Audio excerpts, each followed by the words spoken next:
프롤로그. 자갈치 시장의 비린내가 코끝을 스치던 그날, 저는 알지 못했습니다. 낡은 고무신을 끌며 제 가게 앞에 섰던 그 할머니가 제 인생에서 가장 큰 가르침을 주시게 될 분이라는 것을요.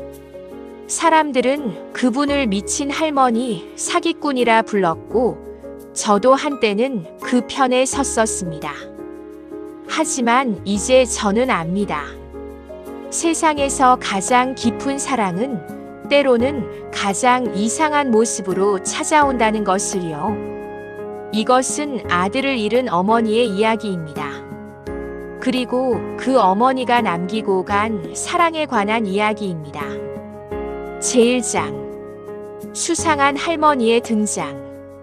부산 자갈치 시장. 새벽부터 밀려드는 파도 소리와 함께 하루가 시작되는 이곳에서 저 김태원은 아버지 대에서부터 이어온 태원 횟집을 30년째 지키고 있었습니다. 비린내 나는 앞치마를 두르고 광어를 손질하는 것이 제 일상이었고, 매일 같은 풍경, 같은 손님들, 같은 대화가 반복되는 것이 제 삶이었습니다. 그날도 어김없이 오후 2시, 점심 손님들이 빠져나간 한적한 시간이었습니다. 저는 카운터에 앉아 계산을 정리하고 있었는데 문 앞에 낯선 그림자가 어른거렸습니다.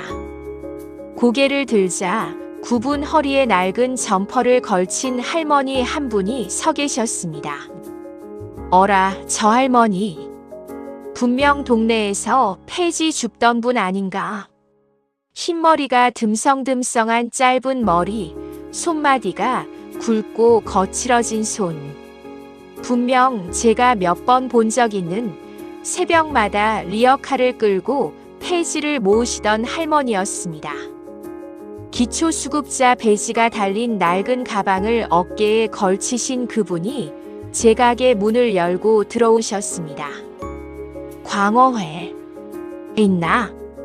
목소리가 낮고 허스키했습니다. 저는 의아함을 감추며 대답했습니다. 예, 할머니. 광어회요? 얼마나 드릴까요? 20kg. 저는 귀를 의심했습니다. 20kg라면 일반 가정에서 한 달은 넉넉히 먹을 양이었습니다. 횟집 납품도 아니고 이 어르신이. 할머니, 20kg면 150만 원 정도 되는데요. 혹시 잘못 말씀하신 거 아니에요? 할머니는 대답 대신 낡은 가방에서 무언가를 꺼내셨습니다. 빳빳한 새 돈, 10,000원짜리 지폐 뭉치였습니다. 할머니의 투박한 손이 지폐를 세어 카운터 위에 올려놓았습니다. 정확히 150만 원. 뭐지 이거? 폐지 줍는 할머니가 새 돈 150만 원을. 저는 당혹스러움을 감추지 못한 채 돈을 받았습니다. 손이 떨렸습니다. 할머니 손도 떨리고 있었습니다. 하지만 그 떨림의 의미가 무엇인지 그때의 저는 알지 못했습니다. 광어를 손질하는 동안 할머니는 수족관을 물끄러미 바라보고 계셨습니다. 유리에 비친 물고기들을 보시는 건지 아니면 그 너머 어딘가를 보시는 건지, 할머니의 눈가에 어린 것이 눈물인지 햇빛인지 저는 분간하지 못했습니다. 됐습니다, 할머니. 아이스박스에 담긴 광어회를 건네자 할머니는 고개를 살짝 숙여 인사하시고는 무거운 박스를 들고 나가셨습니다. 굽은 허리로 그 무게를 감당하시면서도 발걸음은 이상하게 가벼워 보였습니다. 이상하다. 대체 저 어르신 어디서 저런 돈이 생긴 거지? 할머니가 떠난 뒤 옆 가게 정육점 박 사장이 제 가게로 들어왔습니다. 야, 태원아.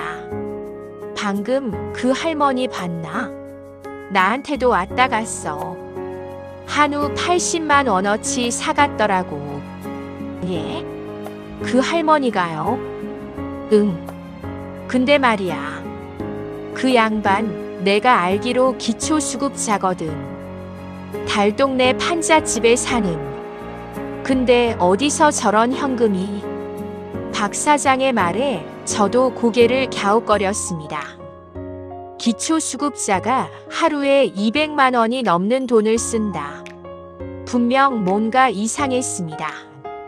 그날 저녁 시장 골목에는 할머니 이야기가 쏟아졌습니다. 과일 가게 영자 아줌마도 30만 원어치를 팔았다 했고 반찬 가게 할머니도 50만 원을 받았다 했습니다. 하루에만 400만 원이 넘는 돈.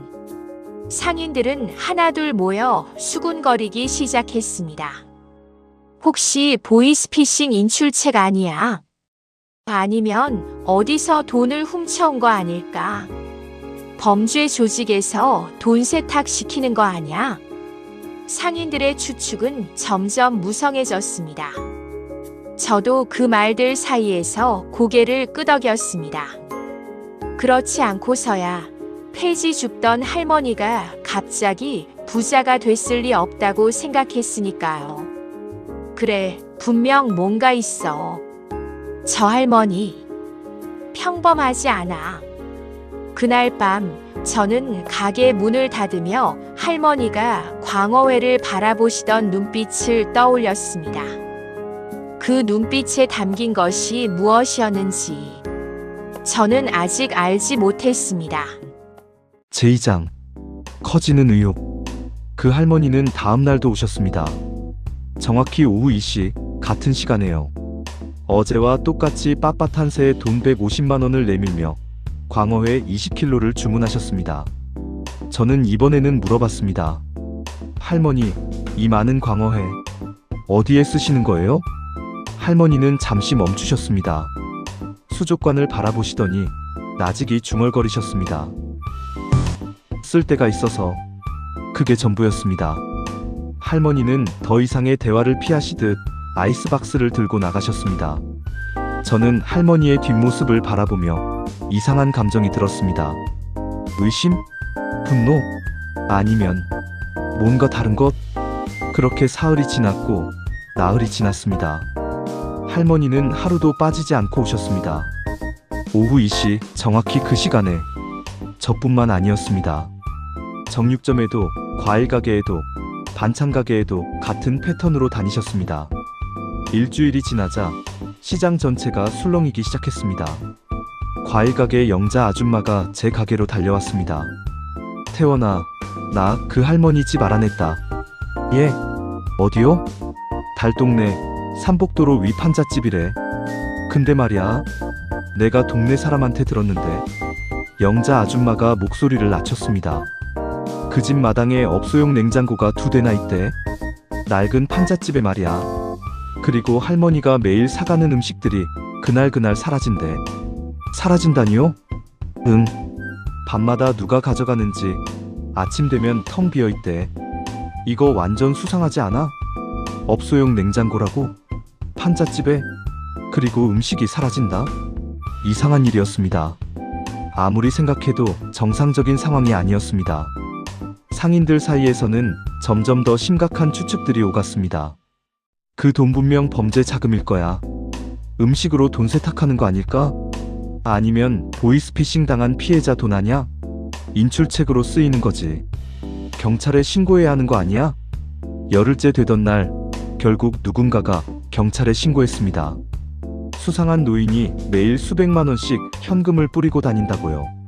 경찰 2명이 시장에 나타났고 상인들에게 이것저것 물었습니다. 바로 그때 할머니가 시장 골목에 나타나셨습니다. 오후 2시 어김없이 상인들의 시선이 일제히 할머니에게 쏠렸습니다. 수군거림이 커졌고 손가락질이 시작됐습니다. 저기 온다, 저기. 제가 그 사기꾼 할머니야? 나 참 멀쩡한 얼굴로 어떻게 저래? 할머니는 들으셨을 겁니다. 분명히. 그런데도 걸음을 멈추지 않으셨습니다. 굽은 허리로 묵묵히 걸으시며 제 가게 앞에 섰습니다. 광어회 20kg. 저는 잠시 망설였습니다. 경찰이 지켜보고 있었고 상인들의 눈도 느껴졌습니다. 하지만 손님은 손님이니까 저는 주문을 받았습니다. 광어를 손질하는 동안 할머니는 또다시 수족관을 바라보셨습니다. 그런데 이번에는 입술이 움직이는 게 보였습니다. 작은 목소리로 뭔가를 중얼거리고 계셨습니다. 뭐라고 하시는 거지? 저는 귀를 기울여 봤지만 들리지 않았습니다.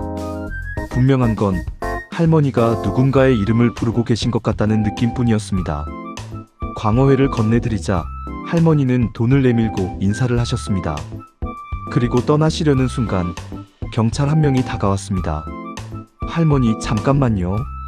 몇 가지 여쭤볼 게 있는데요. 할머니는 잠깐 멈추셨습니다. 경찰을 바라보시더니 조용히 말씀하셨습니다. 내가 뭘 잘못했나? 아, 잘못하셨다는 게 아니고요. 요즘 이 정도 현금을 쓰시는 분이 드물어서 혹시 어디서 이 돈을 구하셨는지 여쭤봐도 될까요? 할머니는 잠시 침묵하셨습니다. 그리고는 경찰의 눈을 똑바로 바라보시며 말씀하셨습니다. 내 돈이야. 내가 번 돈. 그 말과 함께 할머니는 아이스박스를 들고 시장을 빠져나가셨습니다. 경찰은 어쩔 수 없다는 듯 물러섰고 상인들은 더욱 수군거렸습니다. 저거 봐, 뻔뻔하게. 분명 뭔가 있어. 저러고 다니다 언젠간 딱 걸린다. 저도 그때는 그렇게 생각했습니다. 저 할머니 분명 뭔가 숨기고 있다고. 하지만 할머니가 시장을 빠져나가시던 뒷모습이 왠지 쓸쓸해 보였습니다. 이상하다. 왜 저렇게 외로워 보이지? 그날 밤 저는 가게를 닫고도 한참을 앉아 있었습니다. 할머니의 눈빛이 자꾸 떠올랐습니다. 수족관을 바라보시던 그 눈빛, 누군가의 이름을 중얼거리시던 그 입술, 무언가가 마음에 걸렸습니다. 닫힌 문 뒤의 비밀. 열나흘째 경찰의 관심이 본격화됐습니다. 사복경찰이 시장에 상주하며 할머니의 동선을 감시하기 시작했습니다. 상인들 사이에서는 이미 할머니가 범죄자라는 게 기정사실처럼 받아들여지고 있었습니다. 저는 그날도 가게에서 광어를 손질하고 있었습니다. 경찰 한 명이 제 가게에 들어왔습니다. 사장님, 그 할머니 집 아세요? 삼복도로 위 달동네라고만 들었습니다. 오늘 저녁에 그 집에 갈 겁니다. 혹시 필요하시면 연락주세요. 경찰이 나간 뒤 저는 이상한 마음이 들었습니다. 궁금함? 죄책감? 아니면 뭔가 잘못됐다는 직감? 저는 결국 경찰을 따라가기로 했습니다. 해가 지고 달동네로 향하는 가파른 골목을 올랐습니다. 계단이 끝없이 이어졌고 숨이 찼습니다. 그 끝에 낡은 판잣집이 보였습니다. 경찰 말이 맞았습니다. 판잣집 마당에 어울리지 않는 커다란 업소용 냉장고 2대가 서 있었습니다. 낡고 초라한 집과 대비되어 마치 다른 세상에서 온 물건 같았습니다. 대체 왜 저런 냉장고가 여기에? 저는 담장 너머로 몰래 집안을 살폈습니다. 작은 창문 사이로 희미한 불빛이 새어나왔습니다. 할머니가 계신 것 같았습니다. 그때 문이 열렸습니다. 할머니가 나오셨습니다.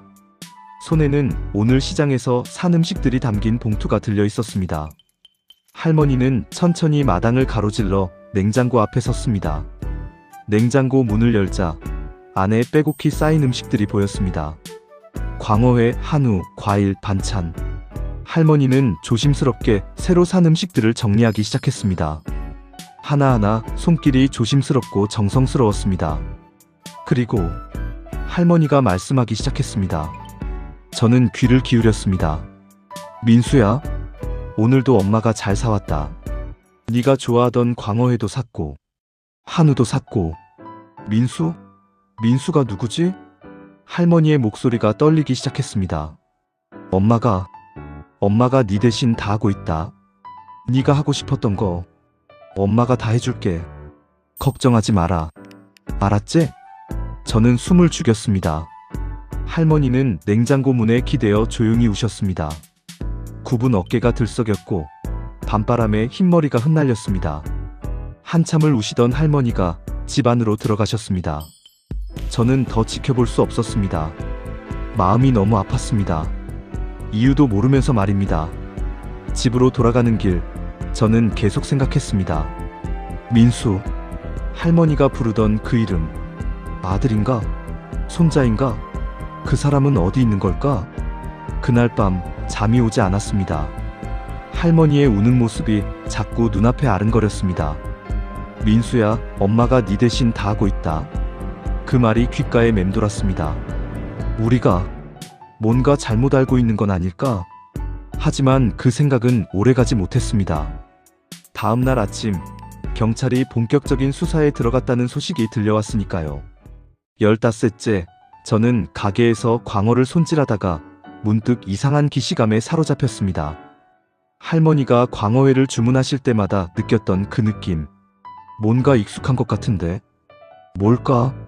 수족관을 바라보는데 갑자기 2년 전의 기억이 떠올랐습니다. 그때도 비슷한 시간이었습니다. 오후 2시쯤 젊은 남자가 제 가게에 들어왔습니다. 30 초반으로 보이는 환한 얼굴의 청년이었습니다. 양복을 입고 있었는데 첫 양복인 것처럼 어색해 보였습니다. 아저씨, 광어회 좀 주세요. 얼마나 드릴까요? 제일 좋은 걸로요. 오늘 첫 월급 받았거든요. 청년은 너무나 기뻐 보였습니다. 눈이 반짝반짝 빛났고 웃음이 끊이지 않았습니다. 저는 광어를 손질하면서 물었습니다. 첫 월급이라 대단하네요. 누구 드릴 건가요? 엄마요. 엄마가 광어회 엄청 좋아하시거든요. 근데 여태까지 한 번도 못 사드렸어요. 저희 집이 어려워서 엄마가 평생 폐지 주우시면서 저 공부시켜 주셨거든요. 저는 청년의 말에 마음이 찡했습니다. 폐지 줍는 어머니. 그 어머니를 위해 첫 월급으로 광어회를 사는 아들. 효자네요. 어머니가 많이 기뻐하시겠다. 네. 앞으로 열심히 벌어서 엄마한테 맛있는 거 많이 사드릴 거예요. 그리고 돈 많이 벌면 어려운 분들도 도와드리고 싶어요. 엄마처럼 힘들게 사시는 분들이요. 청년의 말이 아직도 기억납니다. 맑고 따뜻한 목소리. 세상에 대한 순수한 바람. 저는 그 청년에게 광어회를 정성껏 포장해드렸습니다. 여기 서비스로 좀 더 넣었어요. 어머니 잘 대접해드려요. 와, 감사합니다. 다음에 또 올게요. 청년은 환하게 웃으며 가게를 나갔습니다. 저는 그 뒷모습을 바라보며 기분이 좋았습니다. 세상에 저런 착한 젊은이도 있구나 하고요. 그런데 그날 저녁 뉴스에서 끔찍한 소식이 들려왔습니다. 자갈치 시장 인근에서 교통사고가 났다는 것이었습니다. 횡단보도를 건너던 30대 남성이 트럭에 치여 사망했다고요. 저는 그때 그 사고가 그 청년일 거라고는 생각하지 못했습니다. 뉴스에서 잠깐 스쳐 지나간 소식이었으니까요. 하지만 설마 그 청년이? 저는 컴퓨터를 켜고 2년 전 뉴스를 검색했습니다. 날짜를 맞추고 키워드를 넣었습니다. 자갈치 시장, 교통사고, 30대 남성. 기사가 떴습니다. 저는 숨을 멈췄습니다. 첫 월급으로 어머니께 드릴 광어회를 사러 가던 32세 남성. 횡단보도에서 트럭에 치여 사망. 유가족은 홀어머니 한 분. 기사에 실린 사진을 보는 순간 저는 온몸이 굳어버렸습니다. 그 환한 얼굴, 반짝이던 눈, 틀림없었습니다. 2년 전 제 가게에서 광어회를 샀던 그 청년이었습니다. 그리고 기사 말미에 적힌 이름, 윤민수 32. 민수. 할머니가 부르시던 그 이름. 저는 손이 떨렸습니다. 퍼즐 조각들이 맞춰지기 시작했습니다. 폐지 줍던 어머니, 첫 월급으로 광어회를 사던 아들, 그리고 매일 광어회를 사시는 할머니. 저는 의자에 주저앉았습니다. 심장이 쿵쿵거렸습니다. 그 할머니가 민수 씨의 어머니였던 거야? 20일간의 8천만 원. 20날째 경찰 수사가 본격화됐습니다. 할머니가 지난 20일간 쓴 돈만 8천만 원에 육박했습니다. 경찰은 이 정도 금액이면 분명 범죄와 연관되어 있을 거라 확신했습니다. 저는 2년 전 뉴스 기사를 프린트해서 경찰서로 달려갔습니다. 숨이 찼지만 발걸음을 멈출 수 없었습니다.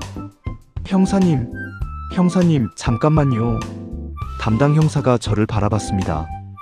저는 헐떡이며 기사를 내밀었습니다. 이것 좀 보세요. 그 할머니, 아들이 있었어요. 2년 전에 교통사고로 죽었어요. 형사가 기사를 받아들고 읽기 시작했습니다. 눈이 점점 커졌습니다. 첫 월급으로 어머니께 드릴 광어회를 사러 가다가, 네, 그 청년 제 가게에서 광어회 샀어요. 제가 직접 팔았습니다. 그리고 그 할머니가 매일 제 가게에서 광어회를 사시는 게 그 청년 어머니였던 거예요. 형사가 잠시 침묵했습니다. 그리고 동료에게 뭔가를 지시했습니다. 윤순덕이라는 이름으로 추가 조회를 해보라고요. 30분 뒤 조회 결과가 나왔습니다. 형사님, 이거 보세요. 윤순덕, 75세. 3개월 전에 로또 1등 당첨됐습니다. 33억 원. 사무실 안이 술렁였습니다. 로또 1등? 33억? 잠깐, 그럼 그 돈이 범죄 자금이 아니라 당첨금이었단 말이야? 그런 것 같습니다. 기록상으로는 전혀 문제가 없어요. 저는 그 자리에 주저앉고 싶었습니다. 우리 모두가 그 할머니를 범죄자로 몰았던 겁니다. 아들을 잃고 홀로 남은 그 어머니를요. 우리가 뭔 짓을 한 거야? 하지만 형사의 표정은 여전히 진지했습니다. 그래도 아직 확인할 게 있습니다. 매일 사라지는 그 음식들, 어디로 가는지 확인해야 해요. 저는 고개를 끄덕였습니다. 맞습니다. 아직 모든 게 밝혀진 건 아니었습니다. 하지만 마음 한구석이 무거웠습니다. 우리가 할머니에게 쏟아부은 의심의 눈초리, 손가락질, 수군거림, 그것들이 떠올랐습니다. 형사가 일어섰습니다. 오늘 저녁 그 집에 가보겠습니다. 같이 가시겠습니까? 저는 대답하지 못했습니다. 가야 할 것 같으면서도 두려웠습니다. 진실이 밝혀지면 제가 감당할 수 있을까요? 제육장, 쓰러진 어머니. 그날 저녁 저는 결국 경찰을 따라 달동네로 올라갔습니다. 가파른 계단을 오르는 내내 심장이 두근거렸습니다. 무엇이 기다리고 있을지 알 수 없었습니다. 판잣집 앞에 도착했을 때 안에서 희미한 불빛이 새어나왔습니다. 경찰이 문을 두드렸습니다. 윤순덕 씨 계십니까? 경찰입니다. 대답이 없었습니다. 경찰이 다시 문을 두드렸습니다. 여전히 조용했습니다. 불안한 예감이 스쳤습니다. 문 엽니다. 경찰이 문을 밀자 낡은 문이 삐걱거리며 열렸습니다. 그 안의 광경에 저는 숨을 멈췄습니다. 할머니가 방바닥에 쓰러져 계셨습니다. 창백한 얼굴, 굳게 감긴 눈. 손에는 작은 사진 한 장이 꼭 쥐어져 있었습니다. 119. 빨리 119. 모든 게 순식간에 벌어졌습니다. 구급대가 도착하고 할머니가 들것에 실렸습니다. 저는 멍하니 그 모습을 바라볼 수밖에 없었습니다. 경찰 한 명이 방 안을 둘러보다가 뭔가를 발견했습니다. 이거 보세요. 낡은 서랍 위에 통장 한 권이 놓여 있었습니다. 펼쳐보니 33억 원. 로또 당첨금이 그대로 들어 있었습니다. 아직 25억 이상이 남아 있었습니다. 그리고 낡은 벽에는 사진들이 빼곡히 붙어 있었습니다. 한 청년의 사진들. 어린 시절부터 어른이 될 때까지. 마지막 사진은 양복을 입고 환하게 웃는 모습이었습니다. 민수 씨. 사진 옆에는 손으로 쓴 편지가 붙어 있었습니다. 빛바랜 종이에 삐뚤빼뚤한 글씨. 엄마 사랑해요. 돈 벌면 엄마한테 맛있는 거 많이 사드릴게요. 그리고 어려운 분들도 도와드릴 거예요. 엄마처럼 힘들게 사시는 분들이요. 아들 민수 올림. 저는 그 자리에서 눈물이 터졌습니다. 주체할 수 없었습니다. 경찰도 옆에 있던 모든 사람들도 말을 잇지 못했습니다. 할머니가 쥐고 있던 사진을 봤습니다. 민수 씨가 어린 시절 할머니와 함께 찍은 사진이었습니다. 둘 다 가난해 보였지만 둘 다 행복해 보였습니다. 이 할머니가, 우리가 손가락질하던 이 할머니가 구급차가 달동네를 내려갔습니다. 저는 뒤따라 병원으로 향했습니다. 반드시 알아야 할 것 같았습니다. 할머니가 괜찮으신지, 그리고 이 모든 것의 진실을요. 제7장 아들의 꿈, 어머니의 사랑. 병원 응급실 앞에서 저는 몇 시간을 기다렸습니다. 경찰도 소식을 들은 시장 상인 몇 명도 모여들었습니다. 영자 아줌마는 얼굴이 창백했고 정육점 박 사장은 말없이 고개를 숙이고 있었습니다. 의사가 나왔습니다. 모두의 시선이 집중됐습니다. 보호자분 계십니까? 아무도 대답하지 못했습니다. 할머니에게는 가족이 없었습니다. 저는 한 발 앞으로 나섰습니다. 저희가 아는 분입니다. 상태가 어떻습니까? 의사의 표정이 무거웠습니다. 간경화 말기입니다. 이미 많이 진행된 상태예요. 솔직히 시간이 얼마 남지 않았습니다. 시한부. 그 단어가 머릿속을 강타했습니다. 주변에서 숨죽인 탄식이 들렸습니다. 환자분은 아셨을 겁니다. 오래전부터요. 그런데도 왜 병원에 오지 않으셨는지 모르겠네요. 알고 계셨구나. 그래서 그렇게 서두르셨던 거야. 저는 병실로 들어갔습니다. 할머니는 침대에 누워 계셨습니다. 얼굴이 창백했지만 눈은 떠 계셨습니다. 저를 보시더니 희미하게 미소 지으셨습니다. 횟집 사장님이네. 저는 침대 옆에 무릎을 꿇었습니다. 눈물이 자꾸 나왔습니다. 할머니, 죄송합니다. 저희가 잘못 생각했습니다. 죄송합니다. 할머니는 천천히 고개를 저으셨습니다. 됐어. 다 됐어. 할머니 왜 그 많은 돈을 저희한테 쓰셨습니까? 음식을 사서. 어디에 쓰신 거예요? 할머니의 눈가에 눈물이 고였습니다. 천천히, 아주 천천히 말씀하셨습니다. 우리 민수가 첫 월급 받던 날. 그랬어요. 할머니의 목소리가 떨렸습니다. 엄마, 돈 벌면 맛있는 거 사드릴게요. 그리고 어려운 분들도 도와드릴 거예요. 엄마처럼 힘들게 사시는 분들이요. 그게 우리 민수 꿈이었어요. 저는 가슴이 무너지는 것 같았습니다. 근데 그 아가 그 약속 못 지키고 갔어요. 엄마한테 사줄 광어에 들고 오다가 할머니가 울음을 참으셨습니다. 주름진 손이 침대 시트를 움켜쥐었습니다. 그래서 내가 대신 하기로 했어요. 우리 민수가 하고 싶었던 거 내가 다 해주기로 했어요. 로또 되고 얼마 안 산다는 거 알았을 때 그때 정했어요. 할머니, 그 음식들은 어디로 보내셨어요? 노숙자 보호소, 독거노인 복지관, 우리 민수가 도와주고 싶어 했던 그런 분들한테요. 내가 매일 밤 가져다 드렸어요. 민수 이름으로. 저는 더 이상 말을 잇지 못했습니다. 병실 밖에서 영자 아줌마의 흐느끼는 소리가 들렸습니다. 박 사장이 벽을 치며 울었습니다. 할머니, 저희가 정말 죄송합니다. 할머니가 제 손을 잡으셨습니다. 투박하고 거친, 하지만 따뜻한 손이었습니다. 사장님, 부탁이 하나 있어요. 말씀하세요. 뭐든요. 우리 민수 잊지 말아줘요.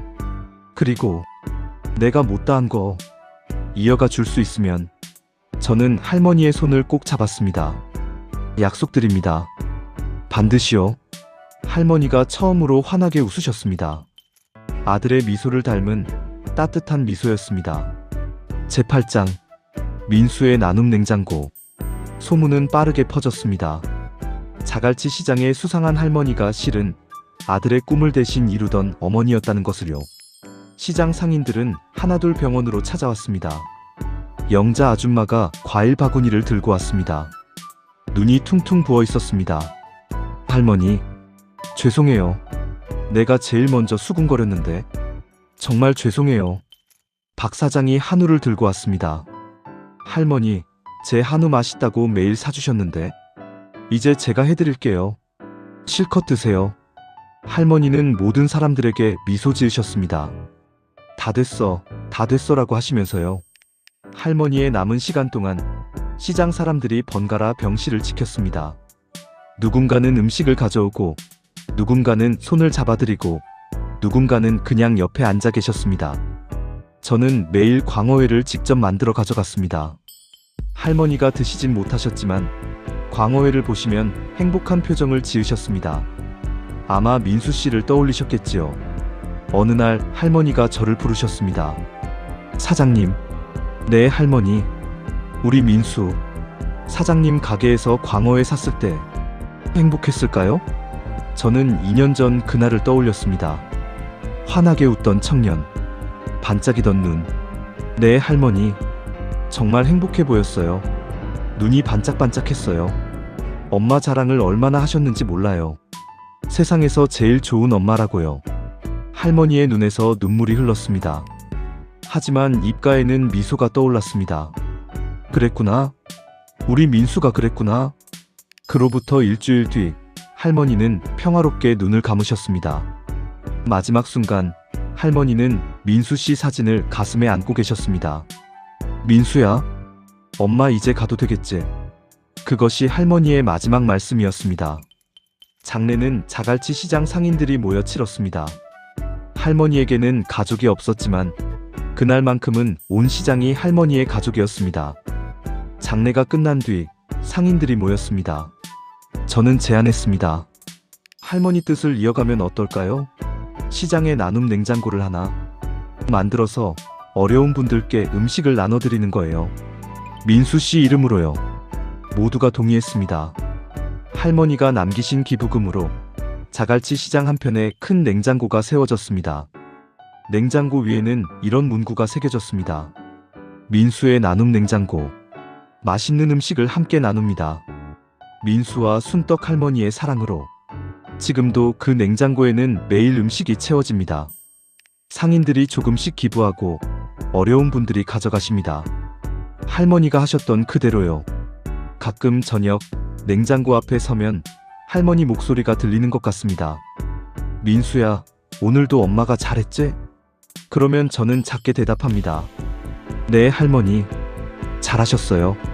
민수 씨도 좋아하실 거예요. 바람이 불면 할머니의 웃음소리가 들리는 것 같습니다. 에필로그. 세상에는 눈에 보이는 것이 전부가 아닙니다. 낡은 옷을 입은 할머니가 세상에서 가장 깊은 사랑을 품고 있을 수도 있고, 수상해 보이는 행동이 실은 가장 아름다운 희생일 수도 있습니다. 저는 이제 압니다. 사람을 판단하기 전에 그 사람의 이야기를 먼저 들어야 한다는 것을요. 그리고 진정한 사랑은 아무것도 바라지 않고 조용히 묵묵히 이루어진다는 것을요. 할머니와 민수 씨가 가르쳐 주셨습니다. 사랑은 죽음으로도 끊을 수 없다는 것을요. 순떡 할머니, 민수 씨. 두 분의 사랑이 이 시장에서 영원히 이어지길 바랍니다. 마이너스 끝 마이너스.